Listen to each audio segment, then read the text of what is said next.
पूजा की नई नई शादी हुई थी। कुछ महीने गांव में अपने सास ससुर के साथ रहने के बाद शहर में अपने पति के पास रहने आ गई। पूजा का पति एक प्राइवेट कंपनी में अच्छे पद पर काम करता था। पूजा के पति जय ने शहर से दूर एक अभी बनी नई सोसाइटी में कम कीमत पर अच्छा फ्लैट खरीद लिया था। सोसाइटी अभी नई बनी थी और शहर से दूर भी थी, तो ज्यादा लोग रहने नहीं आए थे। अधिकांश फ्लैट खाली थे। सामने एक बड़ा सा मैदान भी था सोसाइटी के। पूजा का फ्लैट 3rd फ्लोर पर था।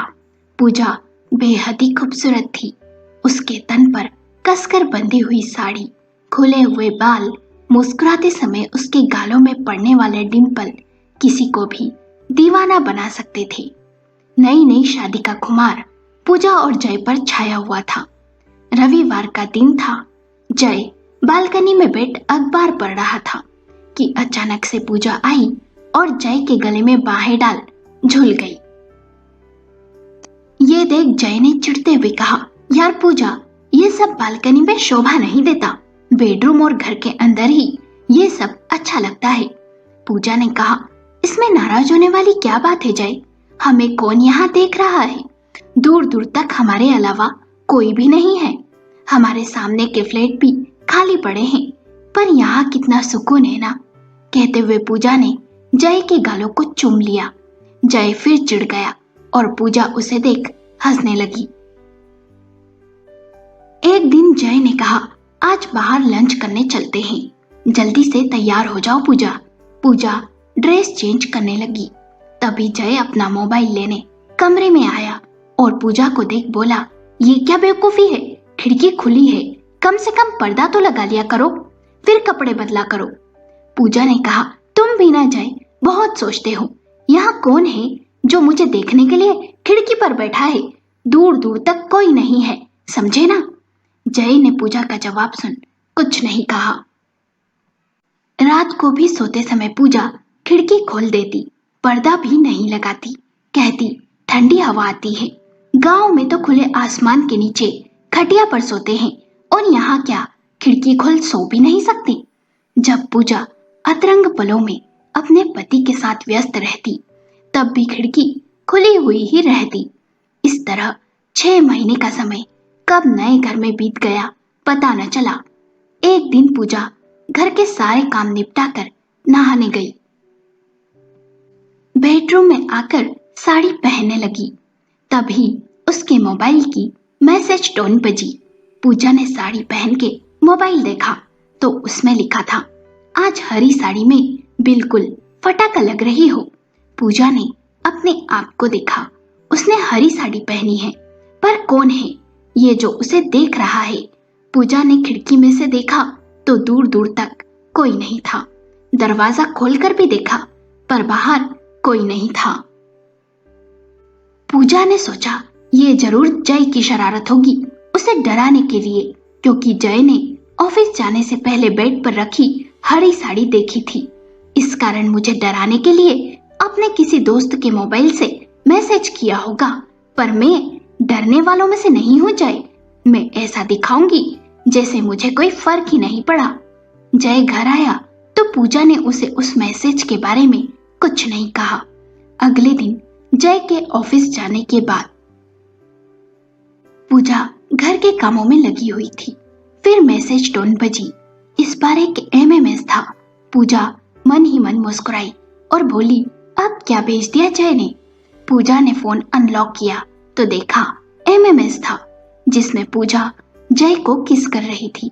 पूजा का गुस्सा 7वें आसमान पर था। पूजा बड़बड़ाई, ये क्या जय पागल हो गया है क्या? ऐसा एमएमएस, वो भी अपने दोस्त के फोन से कोई भेजता है, और ऐसा वीडियो बनाने की क्या जरूरत आ पड़ी? पूजा ने गुस्से में जय को फोन करना चाहा, पर वैसे ही एक और मैसेज आया जिसमें लिखा था, मजा आया या नहीं पूजा जी आपको? वैसे आप बहुत खूबसूरत है। आपके पति को तो मजा ही आ जाता होगा आपके साथ। ऐसे और 2 वीडियो भेजता हूँ, मजा लीजिए। अगले 2 वीडियो देख पूजा के होश उड़ गए थे। जय और उसके अतरंग पलों के वीडियो थे। पूजा सोचने लगी, जरूर किसी ने फेक वीडियो बनाया है, पर वीडियो को ध्यान से देखा। टेबल दिख रही है, पलंग भी उसका है, यहाँ तक चादर भी। तो कोई इतना सा फेक कैसे बना सकता है? पूजा पसीना पसीना हो गई थी कि तभी अगला मैसेज आया। उम्मीद करता हूँ वीडियो आपको पसंद आया होगा भाभी जी।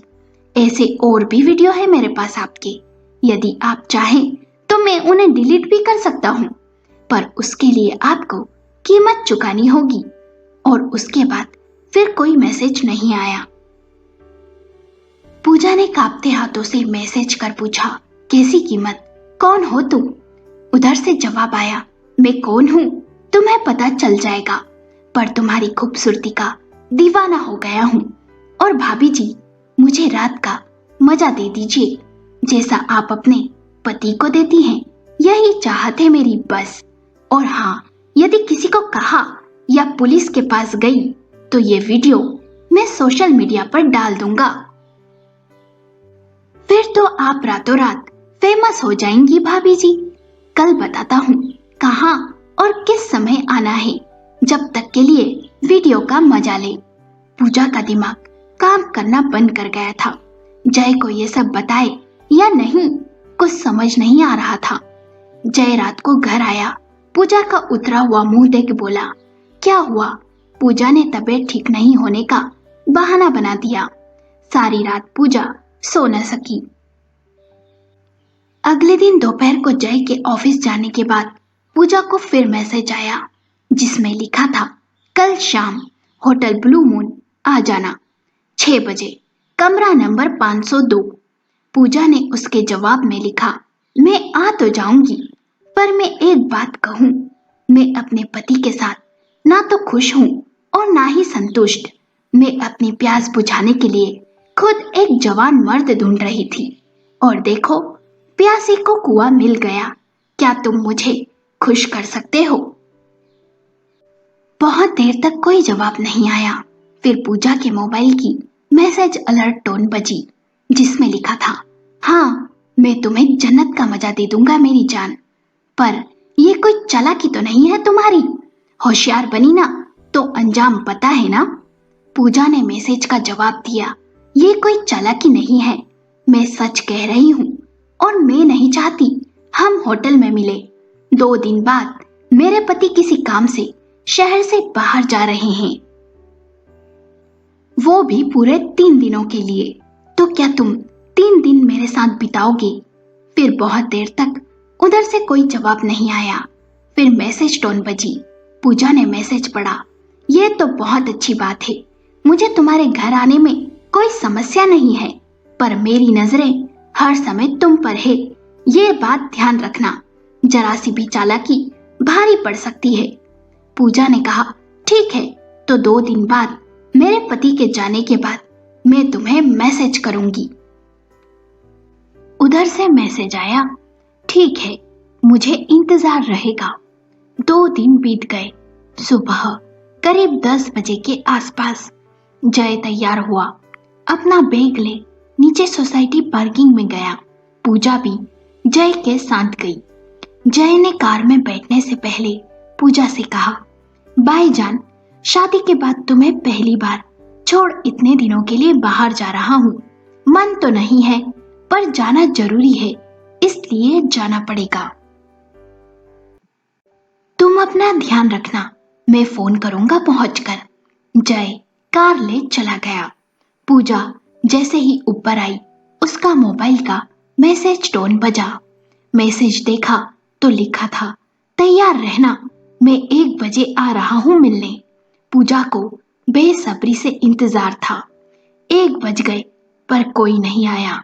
पूजा को लगा उसे बेवकूफ बना दिया किसी ने।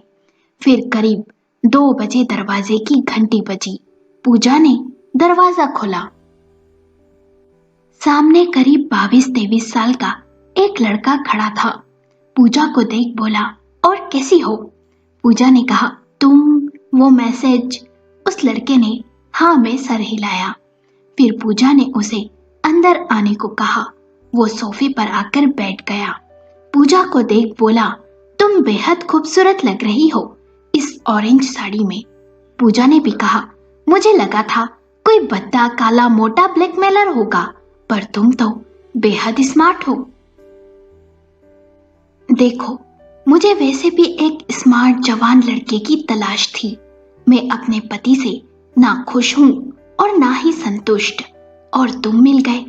पर इस संबंध को आगे बढ़ाने से पहले हमें एक दूसरे को जानना होगा। मेरा नाम तो तुम जानते हो, मेरे पति का नाम भी जानते हो, और क्या जानना चाहते हो? उस लड़के ने पूछा। तुम जैसी खूबसूरत औरत ने उस बंदर जैसी शक्ल वाले इंसान से शादी क्यों की? पूजा ने हंसते हुए कहा, पैसा पैसा बड़ी कमीनी चीज है। अच्छे से अच्छे इंसान का ईमान डोल जाता है। अब मैं कुछ पूछूं, तुम कौन हो, कहाँ रहते हो, क्या नाम है, और तुम मुझे कैसे जानते हो? उस लड़के ने कहा, सब एक ही साथ पूछ लोगी? पूजा ने कहा, हाँ, सब जानना है, क्योंकि किसी को अपना बॉयफ्रेंड बनाने के लिए सब कुछ जानना जरूरी होता है। उस लड़के ने कहा, मेरा नाम धीरज है। मैं बैंक की कोचिंग करने के लिए 4 महीने पहले ही गांव से आया हूं यहाँ। मैं नीचे वाले फ्लोर पर रहता हूँ। पूजा ने कहा, ओ, अब समझ आया, मतलब तुम सेकंड फ्लोर पर रहते हो, हमारे जस्ट नीचे, इसलिए तुम मुझे जानते हो। धीरज ने कहा, हाँ, मैं अक्सर तुम्हें और तुम्हारे पति को आते जाते देखता। नाम सोसाइटी के रजिस्टर की एंट्री से पता चल गया। पूजा ने मुस्कुराते हुए कहा, तुम तो बड़े शातिर हो। अच्छा ये बताओ, तुमने एमएमएस कैसे बनाए? धीरज ने कहा, पहले मेरी डिमांड तो पूरी कर दो भाभी जी। पूजा ने धीरज का हाथ पकड़ कहा, डार्लिंग, मैं कहाँ भागे जा रही हूँ? वो मेरा बदसूरत पति 3 दिन बाद लौटेगा। तब तक समय ही समय है हमारे पास, जमकर एंजॉय करेंगे। धीरज ने कहा, मैं तो तुम्हें बड़ी सीधी समझता था, पर तुम तो बड़ी कमीनी निकली। पूजा ने कहा, हाँ हाँ हाँ, शादी से पहले मेरा बॉयफ्रेंड था, वो भी यही कहता था। धीरज ने कहा, तुम्हारा बॉयफ्रेंड भी था? पूजा ने कहा, हाँ था। और तुम्हारी कोई गर्लफ्रेंड? धीरज ने कहा, हाँ, मेरी 2 गर्लफ्रेंड थी, दोनों के साथ खूब एंजॉय किया यार। मेरे पिता अमीर है, मैं तो बस यहाँ मजे करने आया हूँ, पढ़ाई तो बस बहाना है। गांव जाकर अपने पिता का काम ही तो संभालना है। पूजा ने कहा, और देखो, मैं तुम्हें मिल गई, बहुत मजा आएगा। अरे अब बताओ भी, एमएमएस कैसे बनाए तुमने? धीरज ने कहा, हुआ ये कि एक दिन मैं अपनी बालकनी में बैठा था। मेरी बालकनी के ठीक ऊपर तुम्हारे बेडरूम की खिड़की है। मैंने तुम्हारी आवाज सुनी। मुझे लगा जैसे तुम और तुम्हारे पति दोनों एंजॉय कर रहे। मैंने सेल्फी स्टिक में अपना मोबाइल वीडियो मोड पर लगाकर तुम्हारी खिड़की में लगा दिया। जब मैंने वीडियो देखा तो मैंने पाया सब साफ साफ दिख रहा था, ना तो खिड़की बंद थी, ना ही पर्दा लगा था। फिर मैंने बहुत बार ऐसा किया और बस इस तरह कई वीडियो बना लिए और तुम्हें पता न चला।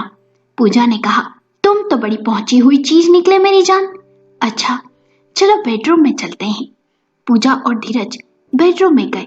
धीरज ने कहा, आज उस जगह जिसको मैंने वीडियो में देखा मैं होऊंगा, यकीन नहीं होता, सपना तो नहीं? पूजा ने कहा, नहीं नहीं, सपना नहीं, हकीकत है। धीरज ने पूजा को बाहों में भरना चाहा। पूजा ने कहा, नो नो, इतनी क्या जल्दी है, मैं जरा अपनी पसंदीदा नाइटी पहन कर आती हूँ। अच्छा, क्या तुम वो टेबल पर रखा गुलाब वाला रूम फ्रेशनर छिड़क दोगे? धीरज ने कहा, हाँ हाँ, क्यों नहीं। पूजा बाथरूम में चली गई। धीरज ने रूम फ्रेशनर छिड़क दिया। धीरज पलंग पर बैठ गया और बोला, मैंने रूम फ्रेशनर भी छिड़क दिया। 10 मिनट हो गए यार, और कितना तड़पाओगी, आओ ना। पूजा ने कहा, हाँ हाँ, बस आ ही रही हूँ बाबा। पूजा ने कमरे में प्रवेश किया। धीरज के पास आकर बैठ गई। धीरज को अपना सर भारी लग रहा था। आंखों के आगे अंधेरा छाने लगा था। धीरज ने चिल्लाते हुए कहा, क्या किया मेरे साथ? मुझे क्या हो रहा है? करीब 25 मिनट बाद धीरज को होश आया। वो कुर्सी से बंधा हुआ था। सामने जय और पूजा बैठे हुए थे। धीरज ने जोर से चिल्लाकर कहा, साली चुड़ैल, तूने ये अच्छा नहीं किया, मुझे बेवकूफ बनाया। जय ने कहा, चुप हो जा घटिया इंसान, तुझे क्या लगा गेम तू ही खेल सकता है? गेम हमें भी खेलना आता है। चल तुझे बताता हूं हमने ये सब कैसे किया। जिस दिन तूने पूजा को एमएमएस किया, उस दिन रात को जब हम डिनर करने लगे तब पूजा रोने लगी और उसने मुझे एमएमएस दिखाए। पहले तो मुझे कुछ समझ न आया, हम दोनों बहुत परेशान हो गए। फिर मैंने पूजा को समझाया, हमें समझदारी से काम लेना होगा, जल्दबाजी से मामला बिगड़ जाएगा। मैंने वीडियो को बार बार बड़े ध्यान से देखा जिससे मुझे समझ आए कि किस जगह कैमरा रख वीडियो बनाया, और मुझे समझ आ गया खिड़की वो जगह है जहां से वीडियो बनी है।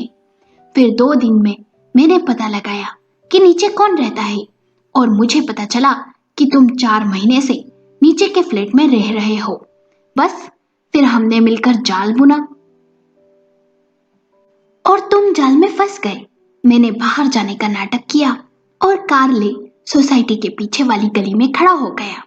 तुमने जैसे ही दरवाजे की घंटी बजाई, पूजा ने मेरा नंबर डायल कर मोबाइल चालू छोड़ दिया जिससे तुम दोनों की बातें सुन सकूं। और जो तुमने गुलाब का रूम फ्रेशनर छिड़का था ना, वो बेहोशी की दवा थी।